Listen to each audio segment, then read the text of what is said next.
give it a start quickly. Okay.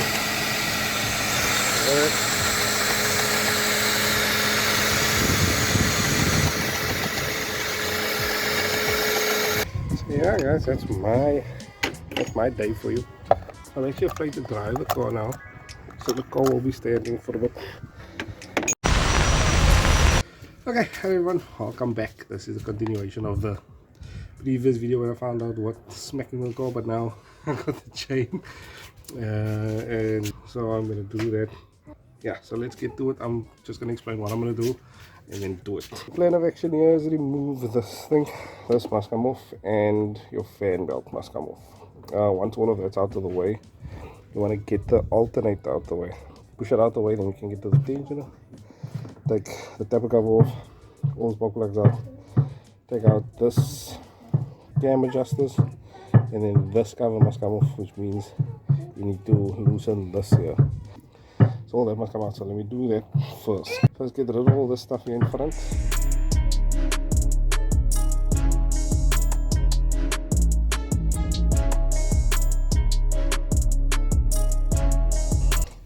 Let's come off here. Yo, I eventually got the fan belt off now because this nothing here on the tensioner is worn out. I used something else before and I remember it being worn out. So you have to take off this this pulley, this unscrews, and then there's like a lot of tension off, and then you can just peel it off the tensioner wheel. I really need to change the tensioner, but the nut for this is behind, so you need to get behind to change the tensioner. Yeah, so it's best to move the coolant bottle from here out the way so you can get to that alternator. Valve cover all these pipes here, then this whole front thing must come off. There must come the yellow coolant out. But we'll cross that bridge. Check okay man. So alternator is out the way. Somebody told me you must remove the power steering pump, but there's no need, because once the alternator is out, I don't know if you guys can see there, but here's the plug. Here's the plug for the tensioner, and that comes out with a small screwdriver. So let's do that. I'm going to take this off, and you've seen me take this off like 5 times already. Let me take this off and then show you how timing is. Yeah, okay, so this stuff must come off. I'm now taking the taper cover off. The stuff must not come off, but you got to be super gentle with this. These you want to be super sensitive. See that O-ring? That O-ring sits either there or on here. Do not lose that O-ring. Yo! Very close to me. Okay, now I took the spark plugs out, so it should be easy to turn the engine. But let's try and get to the timing marks on the camshaft. Yeah, super easy these to turn.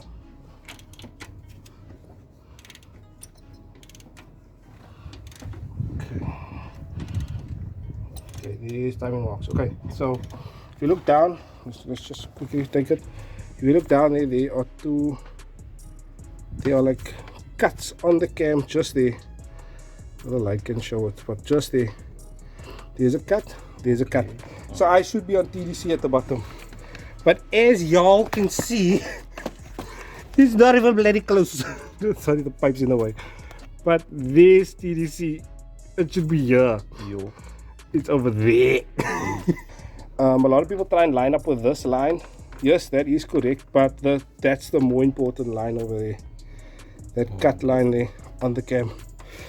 And then there's those 2 lines, but those 2 lines, because it's VVT, this might not be in sync. So yeah, now we need to get the coolant out, which is gonna be messy. And then once you get the coolant, we can take this cover off. When we take this cover off, we can get the both nuts here. I'm gonna take this one off, because once the tension, if you can see here, the chain can't come off the gear here. There's not enough room, but it can come off this side. There is enough room on this side. Okay, now I took the cover for the tensioner off. It's oily. It shouldn't be oily. I'm gonna say that this was probably my fault, because I didn't tie the tensioner to torque stick. That's my fault. But I went to master parts now. We got another one of this, no? And the brother told me, "Nah, that's the right one, sir. It's only that one on the list." Here's the new one. Can we see a problem here? Here's the, oh, check this. 2 totally different sizes. But I tell me, nah, that's the right one, sir. They look like the fucking right one to you, man. So we just pull this pipe out here to drain the coolant out of the engine. So yeah, let's shake this car a bit, because coolant is gonna come out here. I just want all the coolant to come out. No bottle, see? That coolant we can reuse, recycle, reuse, guys. We're cheap here, young. Next step is take this whole cover off. We need this cover off. You run the risk of letting, and this is why you need to do an oil change, because you can run the risk of the coolant going down into the oil. So just to avoid all that, you do an oil change. But last time I did it, no coolant came down here. So I just serviced this car, man. It's so crap though, man. I just serviced it.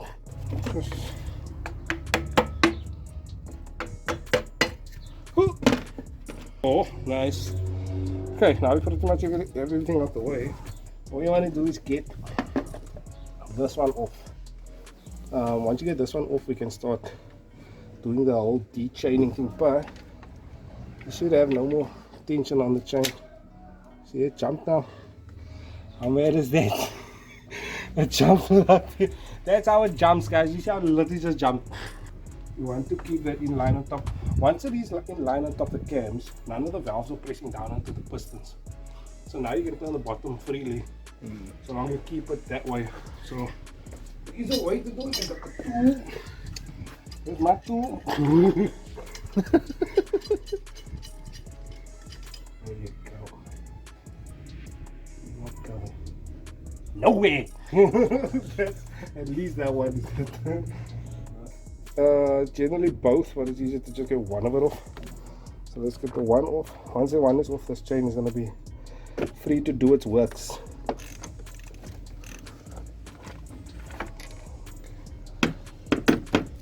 Do not let us fall.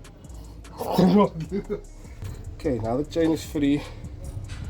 You're going to loosen it again, but just so that it doesn't fall that way. And now you want to disengage this chain. You must understand, the chain won't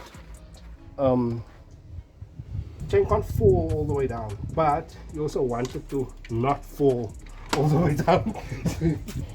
So run the chain in here.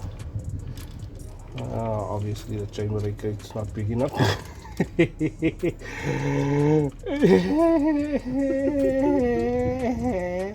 No. Yeah, let it break it anyway, but closer to here would be ideal, because you want to add it again onto this part, because the chain is going to be added on here, and then you turn the flywheel to pull the chain around. Guys, if you have a chain breaker, this is so much easier, but you run the risk of that piece falling down there. So let me put some down there. Both ends are negative. What is this, males? So we're going to put the new chain here and then turn it backwards. Turn the engine backwards so the new chain comes out. Wanted to tie the chain on this side so that I can turn the chain around the way it should turn. But I can only manage to put on this side because we broke two chain breakers trying to put this thing in. So what he's going to do is hold this side of the chain here up.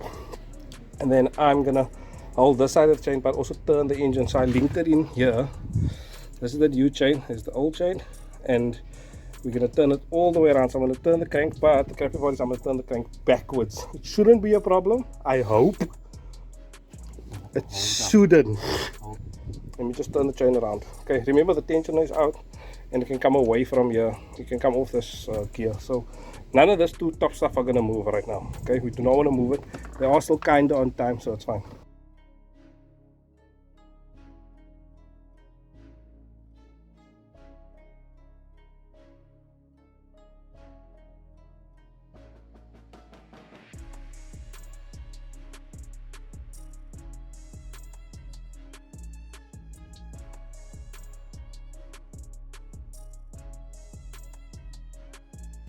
Okay, let's de-link that now and then link it up with the new chain. So, okay, now we just need to put the engine in time.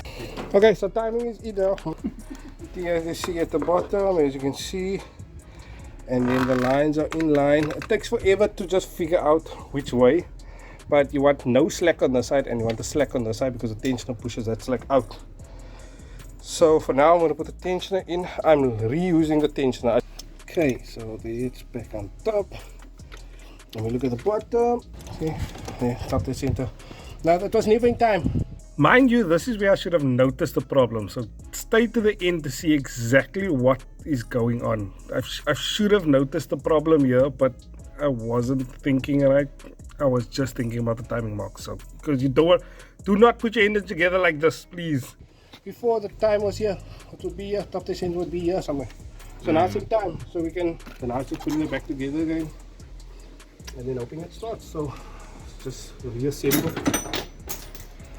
Just reassemble. 3 days later.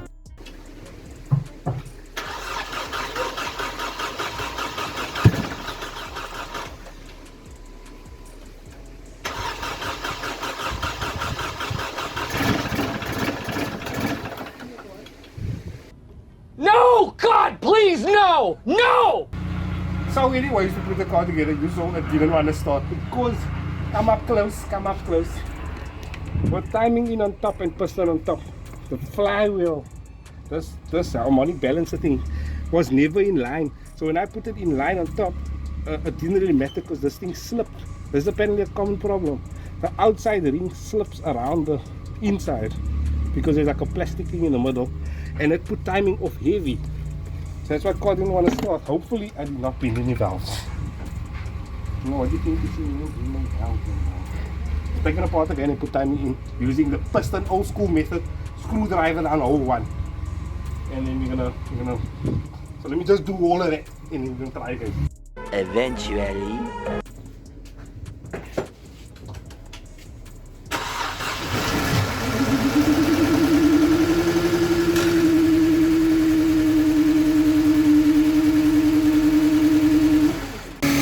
Running.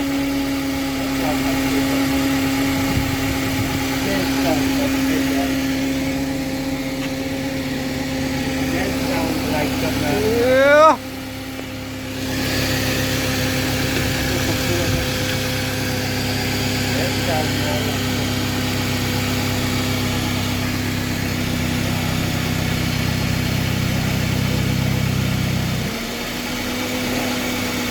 But as man, now we just saw P wasn't plugged in. Yeah. We started it now, it wasn't running right just because coil B wasn't plugged all the way in. A few moments later. Oh, the car is kind of fixed. I must take for a drive, but it all very dirty. And when the car is this dirty, there's only one place I'm gonna take it to. I could wash it myself, but I was like, nah. What's happening here, my bro?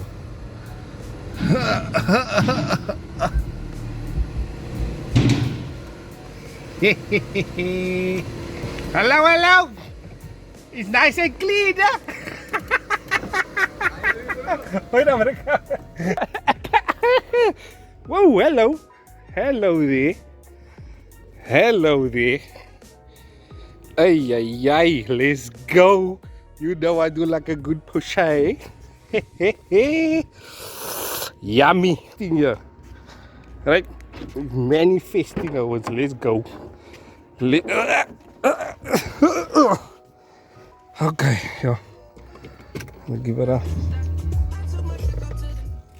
Hey, funny way I know exactly where the volume button is. Okay, let's brakes. Mother.